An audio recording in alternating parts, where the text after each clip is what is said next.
यही 14,000 और ये 3,000 में से 10,000 को लेना है। अब इस 3,000 में से मान लीजिए कि इसका रेशियो बहुत ज़्यादा है, ये 1200 लोग जो नॉन इंजीनियर है, ये मेरिट ला के 90, ये मेरिट ला करके जो है 95 पे टिका दिया या 100 पे टिका दिया। लेकिन ई जिनका भगवान का मांगा हुआ इतिहास भूगोल था, ई बेचारा अब चूंकि इधर तो क्वालिफाई हो गया है, अब ये घटते घटते घटते घटते घटते घटते, क्योंकि इनका क्या है अब कि ये आएंगे 8800, ये घटते घटते आ गए 84 पर। संपूर्ण भारत में किसी भी राज्य में यूपीएससी की तैयारी करने वाले छात्रों को रजनीश सिंह तोमर का प्रेम भरा नमस्कार। दोस्तों, आज से 1 या 2 दिन पहले आरबीआई के भूतपूर्व गवर्नर सुब्बा राव जी एक मतलब लेख या एक कहिए बयान दिए हैं कि यूपीएससी में उम्र सीमा और प्रयत्न की संख्या को कम की जाए। पहले मैं सुब्बा राव जी ने जो कहा उसको बताऊंगा और फिर मैं आपको ये बताऊंगा कि यूपीएससी में अगर कोई परिवर्तन हो तो मेरे विचार क्या हैं, क्या उस पर होना चाहिए वो। तो सबसे पहले दोस्तों, आरबीआई के भूतपूर्व गवर्नर सुब्बा राव जी ने कहा कि यूपीएससी में उम्र सीमा को 21 से 26 वर्ष कर दिया जाए और प्रयत्नों की संख्या को 6 के जगह पे 4 कर दिया जाए। वो अपने समय का एक हवाला देते हुए बताया कि उनके समय में यूपीएससी देने की उम्र सीमा 21 से 24 थी और प्रयत्न 2 थे। इसके साथ साथ सुब्बा राव जी ने यह भी कहा कि 40 से 42 साल का जो प्रोफेशनल है उसको जो है यूपीएससी के द्वारा एक और परीक्षा लेकर के उसको भी पैरेलल एंट्री देने का प्रयास किया जाए। आप सभी जानते हैं कि सुब्बा राव जी एक आरबीआई के गवर्नर रह चुके हैं, पढ़े लिखे व्यक्ति हैं, लेकिन पढ़े लिखे व्यक्ति होने का मतलब ये नहीं है कि उनको भारत की समझ हो, ये कहीं ज़रूरी नहीं है।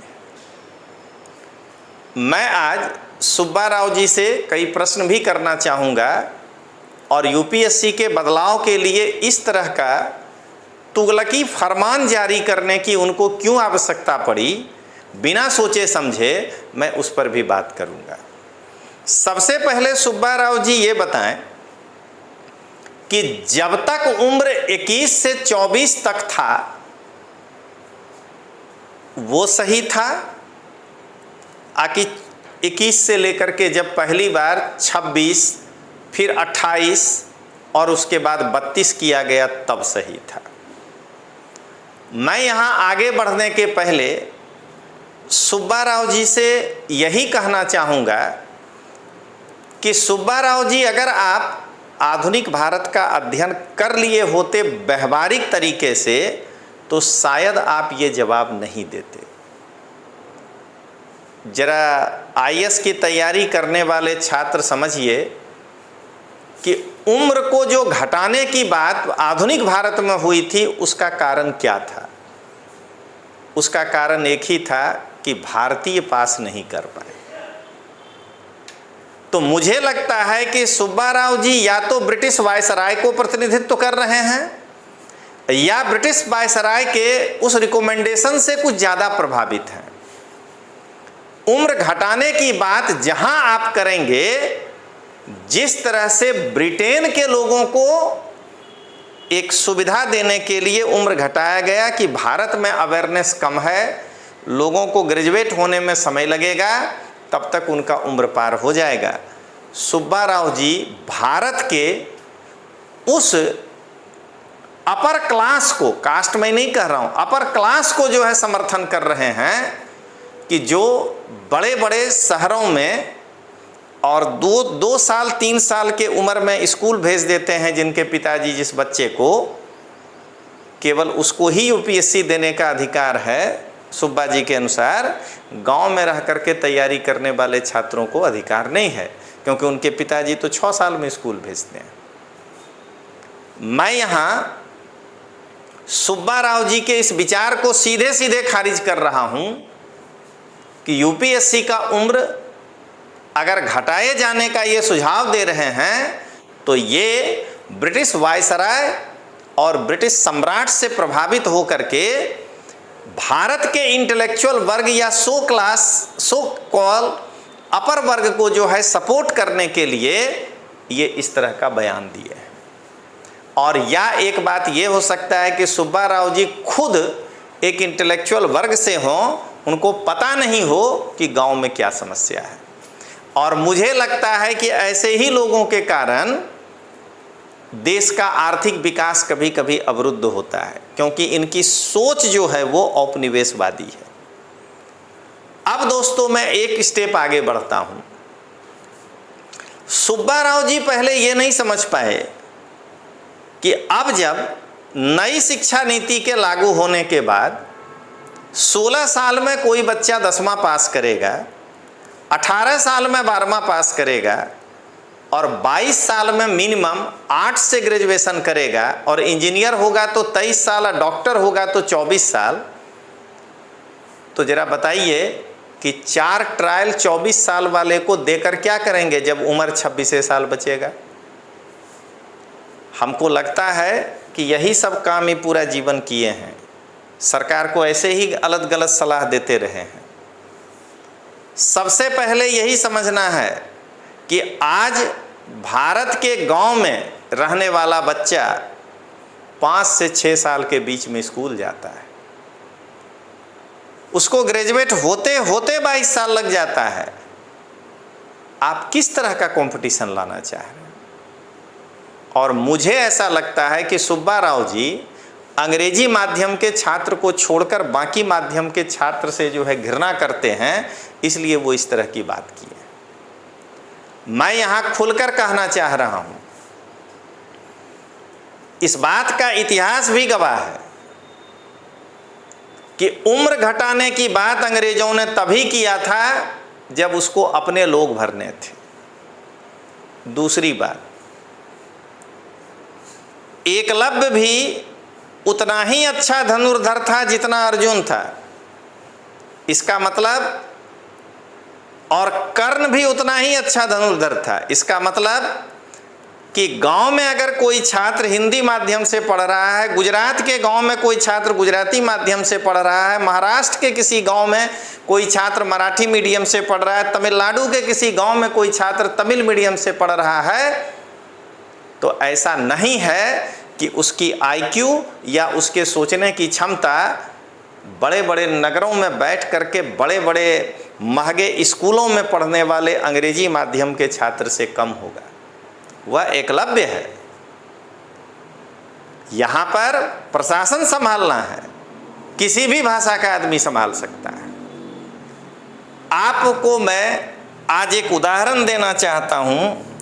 ये कुछ इस तरह के इंटेलेक्चुअल और अपने आप को बुद्धिजीवी समझने वाले लोग बार बार यही सोचते हैं कि अंग्रेजी माध्यम का ही छात्र जो है वो देश को बचा सकता है, हिंदी माध्यम का छात्र नहीं बचा सकता, या गुजराती माध्यम या मराठी माध्यम या तमिल माध्यम। मैं एक उदाहरण दे रहा हूं दोस्तों, जरा आप उदाहरण समझिएगा। एक आईएएस जब ट्रेनिंग पूरा करके और किसी भी राज्य में जाता है, चाहे वो एसडीएम के पद पे हो, चाहे वो डीडीओ के पद पे हो, आप ये बताइए कि भारत में ऐसा कौन सा सब डिवीज़न है या डिस्ट्रिक्ट जहां रहने वाले लोग अंग्रेजी में बात करते हैं। एक आईएएस लड़का जो इंग्लिश मीडियम में पास करके आता है, अगर उसकी पोस्टिंग गुजरात में विसावदर सब डिवीज़न में होता है, तो वहाँ जो गांव से आते हैं किसान, वो विशुद्ध गुजराती नहीं काठियावाड़ी बोलते हैं। अगर कोई लड़का बिहार के हवेली खड़गपुर सब डिवीज़न में जाकर एसडीएम बनता है तो उस सब डिवीज़न में हिंदी तो छोड़िए, शहर में लोग अंगिका में बात करते हैं। ये अंग्रेजी माध्यम वाला गांव से आने वाले लोगों का पहले फार्म नहीं समझ पाएगा, उनके साथ संवाद नहीं कर पाएगा। आप इंटरव्यू तक अंग्रेजी में ले रहे हैं और वह अंग्रेजी का आदमी बात कर रहा है अंगिका भाषी से, बात कर रहा है काठियावाड़ी भाषी से, वो कैसे बेस्ट ऑफिसर हो जाएगा? सुब्बा राव जी को पहले ये समझना चाहिए। जब जिले का कलेक्टर बनता है,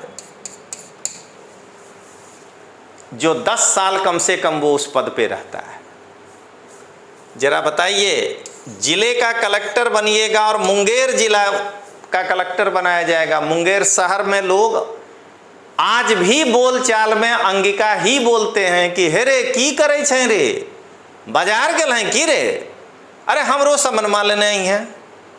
जरा बताइए कि उस स्तर के भाषा का प्रयोग करने वाले लोगों को आप अधिकारी अंग्रेजी भाषा का दे रहे हैं, देश का विकास कैसे होगा? यहाँ सीधा सवाल है कि बाइकॉट अंग्रेजी का होना चाहिए, बाइकॉट आप जो है हिंदी, गुजराती और मराठी का कर रहे हैं।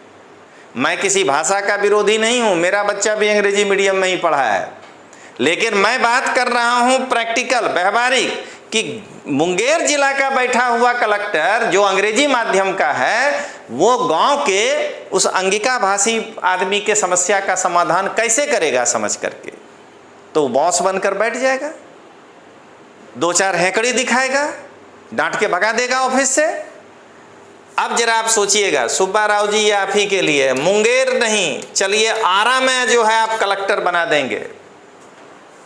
लोग जो है बिहार में कहावत बोलते हैं, आरा जिला घौर बा कौन बात के डौर बा, अरे भोजपुरी में बोलते हैं। यहां आप एक प्योर अंग्रेजी बोलने वाले कलेक्टर को बिठा दिए हैं, वो कौन सा जो है वहां पे तीर मार लेगा, उसको भाषा नहीं समझ में आएगा। इसलिए मैं भारत सरकार से इस बात का निवेदन कर रहा हूं, क्योंकि ना तो मुझे यूपीएससी से कोई उम्मीद है, क्योंकि वहां सारे इंटेलेक्चुअल बैठे हैं। भारत सरकार का मतलब नरेंद्र मोदी साहब चूंकि खुद जो है एक ग्रामीण पृष्ठभूमि से यहां तक पहुंचे हैं, वो इस समस्या को समझेंगे। कभी भी एक आईएएस को अंग्रेजी में काम करने का मौका 4 साल से ज्यादा नहीं मिलता है। आप उस 4 साल के काम के लिए 26 साल का उसके कैरियर को दांव पर लगा रहे हैं अंग्रेजी में करके। आप जरा बताइए, गुजरात के जूनागढ़ जिले का कोई भी कलेक्टर, उसके ऑफिस में दिन भर में कितने अंग्रेजी बोलने वाले लोग आएंगे? उसके ऑफिस में बोलने वाले काठियावाड़ी लोग आएंगे, गुजराती भी नहीं आएंगे। और आप जरा सोचिए कि उस व्यक्ति को गुजराती नहीं आ रहा है, वो आप काम चलाओ सिखा रहे हैं कि आईएएस बनने के बाद आओ थोड़ा सा बोलना चालना सिखा देंगे, केम छो सू छे सारू छे करवा दिए आप। आज जिसका यूज नहीं है उसको अंग्रेजी भरे हुए हैं कि इंग्लिश क्वालिफाइंग, नहीं तो काम नहीं चलेगा। तो सुब्बा राव जी पहले इस चीज को बढ़िया से रीड करिए, उसके बाद जा करके आप बात करिएगा। अब बताइए, एक आदमी का 15 साल बीत जाता है जब वो कलेक्टर से सेक्रेटरी के पद पे जाता है। अब बता दीजिए, ये 15 साल के काम में अंग्रेजी मीडियम उसको कहाँ काम आया? और अगर वो सेक्रेटरी अपने जो उसी राज्य में जब तक है तब तक उसी राज्य की भाषा में ही काम करना है। तो इसलिए मैं सुब्बा राव जी के इस बात से सहमत नहीं हूं। ये प्योर अंग्रेज हैं और इनकी मानसिकता उपनिवेशवादी है। अब आइए दोस्तों, मैं आगे बढ़ता हूं। मेरा पहला सुझाव यही है, सबसे पहला, कि अगर सरकार अभी भी और ज़्यादा लोगों को मौका देना चाहता है तो उम्र को, चूंकि सरकार हमेशा सरकार के नीति पर एज बढ़ेगा, चूंकि सरकार ग्रेजुएशन का 1 साल बढ़ा दिया, बीटेक का 1 साल बढ़ा दिया, तो मैं सरकार से यही गुजारिश करूंगा कि 1 साल यूपीएससी का भी उम्र बढ़ाइए, उसको 33 करिए, क्योंकि लड़का 1 साल अब वो एग्ज़ाम नहीं दे पाएगा पहले के तुलना में। अगर पहले 21 साल में ग्रेजुएट हो जाता था तो 1 साल बढ़ा देने के कारण अब वो 22 में होगा। तो या तो फिर 22 से 32 कर दीजिए, 21 का न्यूनतम का कोई मतलब नहीं बनता है।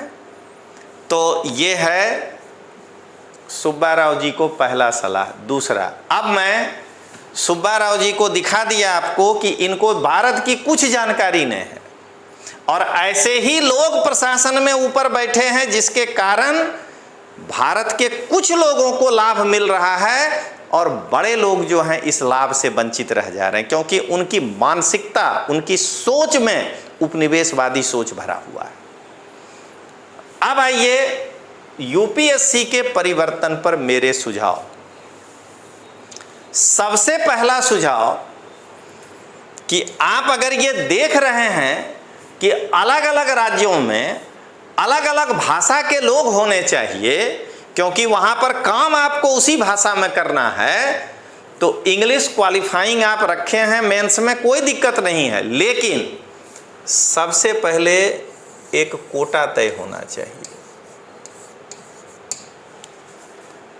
कोटा का मतलब ये होना चाहिए कि 15% हिंदी माध्यम के अधिकारी होने ही चाहिए यूपीएससी, जो भी सेलेक्ट करे उसमें। उसके बाद अगर सेकंड भाषा तमिलों का है तो 10% उनके भी होने चाहिए। अगर 6% गुजराती है तो 6% गुजराती मीडियम के भी लोग होने चाहिए। उसको 50 कर दीजिए उनके प्रतिशत से, ताकि बचा हुआ 50% में अंग्रेजी मीडियम, बाकी मीडियम फाइट करे, सब मिलकर करे। हर एक भाषा के हर एक मीडियम से परीक्षा देने वाले लोगों को प्रशासन में जगह मिलना ही चाहिए, और नहीं तो यही होगा कि वो अपने को अंग्रेज समझेगा और गांव का एक गरीब आदमी आएगा उसको डांट के भगा देगा। ये पहला है। दूसरा, सुब्बा राव जी आईआईटीएन हैं, इसीलिए इनका थोड़ा सा सोच ये है कि बाकी लोग तो बेकार होता है। मैं यहां पर फिर बताना चाह रहा हूं कि सुब्बा राव जी आईआईटीएन है, इनको इसीलिए लगता है कि बेस्ट ब्रेन तो आईआईटी में ही होता है, अब बाकी लोग तो कूड़ा कचड़ा उठाने आया है। सुब्बा राव जी, आपको मालूम होना चाहिए कि विश्व में अगर विज्ञान का सबसे बड़ा अवार्ड जो है नोबेल प्राइज है, तो इकोनॉमिक्स में भी दिया जाता है और पीस में भी दिया जाता है और लिटरेचर में भी दिया जाता है। तो खाली आईआईटी में ही अच्छा लोग नहीं बैठा है। मुझे आईआईटी के लड़कों से कोई दिक्कत नहीं है, मैं भी, हमारी बेटी वगैरह है, अगर वो इंजीनियरिंग का तैयारी करना चाहेगी तो मैं सपोर्ट ही करूंगा। लेकिन ऐसा नहीं है कि बेस्ट ब्रेन वही बैठा है। क्या रविंद्रनाथ टैगोर जी को इंटेलेक्चुअलिटी की बात करिएगा तो कम आंकिएगा क्या किसी वैज्ञानिक से? या अभी जो, हालांकि वो आदमी तो गलत कर रहा है भारत के साथ, इसलिए उसका सपोर्ट नहीं किया जा सकता, लेकिन बांग्लादेश का जो प्रधानमंत्री बना वो तो इकोनॉमिक्स पढ़ा है, क्या उसके पास दिमाग जो है किसी इंजीनियर से कम है क्या? इसलिए ये मान लेना कि खाली आईआईटी में ही ब्रेन है, नहीं, आईआईटी में ही बल्ब बनाने वाला ब्रेन है, समाज को समझने वाला ब्रेन नहीं है। एक साइंस पढ़ने वाला व्यक्ति समाज को भी उसी तरीके से देखता है कि वह एक यंत्र है, मशीन है। इसलिए सबके लोग होने चाहिए। ये सीसेट में गणित डाल करके क्या चेक करना चाहते हैं, मैं ये पूछना चाहता हूं। आज मैं खुलकर कह रहा हूं कि सीसेट में गणित रीजनिंग नहीं होना चाहिए, उससे बुद्धि का चेक नहीं हो रहा है। 3 पुरुष और 4 महिला किसी काम को 10 दिन में करते हैं, तो 2 पुरुष और 3 महिला किसी काम को कितने दिन में करेंगे? ये बना लेने वाला आदमी दुनिया का सबसे तेज आदमी है। अब ऐसा ही सवाल इतिहास में पूछ दिया जाए तो बेवकूफ आदमी है। एक नाव धारा की दिशा में इतना किलोमीटर पर जा रहा है, विपरीत में इतना पर, ये जो सॉल्व कर लिया ये दुनिया की सबसे बेस्ट बुद्धि है। अरे ये तो 9वां क्लास में लोग बनाता है। सीसेट में जो गणित रखे हो तो इससे अच्छा काम करो, कैलकुलस डाल दो, इंटीग्रेशन और डिफरेंशिएशन। 9वां का चीज रख करके क्या बताना चाह रहे हैं? आपकी बुद्धि का चेकिंग कर रहे हैं। स्टाफ सिलेक्शन में गणित रीजनिंग पूछा जाता है। क्या बनाता है स्टाफ सिलेक्शन? क्लर्क, एलडीसी, बड़ा बाबू, नाम प्रतिष्ठित दे दिया है इंस्पेक्टर। हकीकत में तनख्वाह जो है नॉन गेस्टेड अफसर का होता है। बैंकिंग में पूछा जाता है, क्या बनाता है? क्लर्क। अब वहां हिसाब झारी का जरूरत है, इसलिए अफसर को आप जो है गणित पूछ रहे हैं। 90% परीक्षा में अगर गणित से बुद्धि का चेकिंग होता तो क्लास 3 में गणित नहीं होता, खाली आईएएस में होता। 90% परीक्षा में बुद्धि का चेकिंग निबंध से होता है, इसलिए निचला परीक्षा में नहीं होता है निबंध। इसलिए ये कहना कि सीसेट में गणित रीजनिंग को बना लेने से लड़का बुद्धिशाली है, ये चेक हो जाता है, नहीं है। आप एक वर्ग को समर्थन दे रहे हैं। जरा सोचिए, आप कहते हैं 9वां 10वां में तो पढ़े थे। हम अगर इंजीनियर से पूछें कि 9वां 10वां में तो तुम भूगोल पढ़ा था, बोलो तो अभी जवाब पूछते हैं, जवाब दो। 10वां के बाद जो बच्चा जिस स्ट्रीम में चला गया उसका वो छूट जाता है। हम एगो डॉक्टर से पूछें कि भाई जी 9वां 10वां में तो आप जो है सो संविधान पढ़े थे, सवाल शुरू करें आपसे संविधान का, नहीं दे पाएगा बिना पढ़े जवाब। उसके लिए उसको मेहनत करना पड़ेगा, व्यवहारिकता को समझना पड़ेगा। तो इंजीनियरों को भरने के लिए देखिए जो मैं आज टेक्निक बता रहा हूं, ये लोग क्या अपनाया। आप इसी साल का एग्जाम देखिए,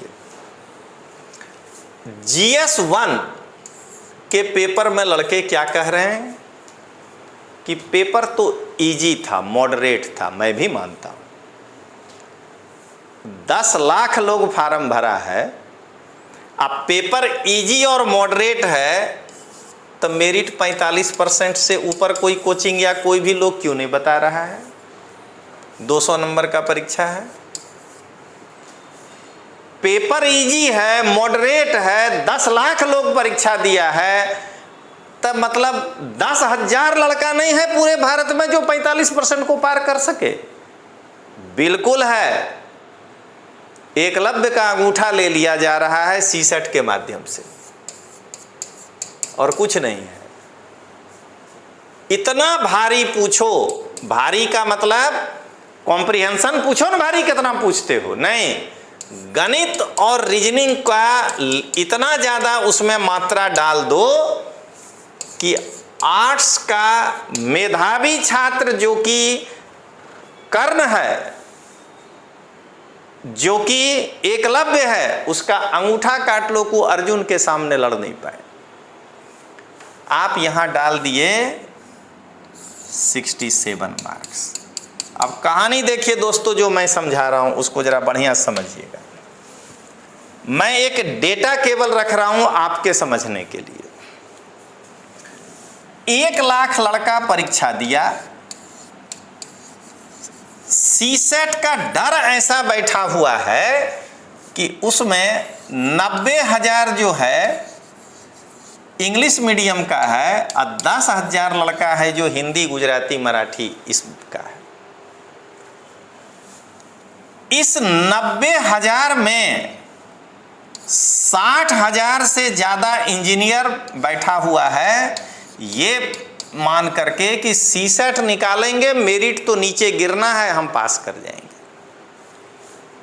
अब क्या हो रहा है सो देखिए, ये 30,000, इसमें मान लीजिए कि 7,000, 3,000 इंजीनियर भी हो जो कि हिंदी मीडियम में देगा। 37,000 1 लाख में, एक आंकड़ा बता रहे हैं, नॉन इंजीनियर दिया, और 63,000 जो है वो कौन दिया? इंजीनियर। अब देख लीजिए, ज़्यादा से ज़्यादा इंजीनियरों को घुसाने के लिए आपने क्या किया? आपने सीसेट में मैथ और रीजनिंग को जोड़ दिया, और ये 80 में से 45 क्वेश्चन आपने कर दिया कि कॉम्प्रिहेंशन में हालत इंजीनियरों का खराब है, लेकिन वो चूंकि ये 45 क्वेश्चन में से प्लस माइनस करके 30 भी कर दिया, तो 2.5 मार्क का एक है वो तो निकल गया, वो इंजीनियर है, वो कर लिया। अब इसका नतीजा क्या निकला जरा समझिएगा। इसका नतीजा निकला कि रिजल्ट देना है 10,000 मान लीजिए, और यहां सीसेट में 67 मार्क लाने वाला 17,000 लड़का मिला मान लीजिए। ये वो लोग इंजीनियरों में मान लीजिए कुछ का नहीं हुआ, तो इस 17,000 में ये जो है ना इस 37,000 वाला, ये 3,000 भी नहीं क्वालिफाई कर पाएगा। एक डेटा है दोस्तों, 14,000 इंजीनियर क्वालिफाई कर गया, और इन 14,000 का GS 1 में इतिहास भगवान का मांगा हुआ है इनका, समझ गए। भूगोल जो है ये स्वर्ग से पढ़ के आए हैं, इनको पता नहीं चल रहा है। संविधान में इन इंजीनियरों की स्थिति खराब है, ठीक। तो अब यही 14,000 और ये 3,000 में से 10,000 को लेना है। अब इस 3,000 में से मान लीजिए कि इसका रेशियो बहुत ज़्यादा है, ये 1,200 लोग जो नॉन इंजीनियर है, ये मेरिट ला के 90, ये मेरिट ला करके जो है 95 पे टिका दिया या 100 पे टिका दिया।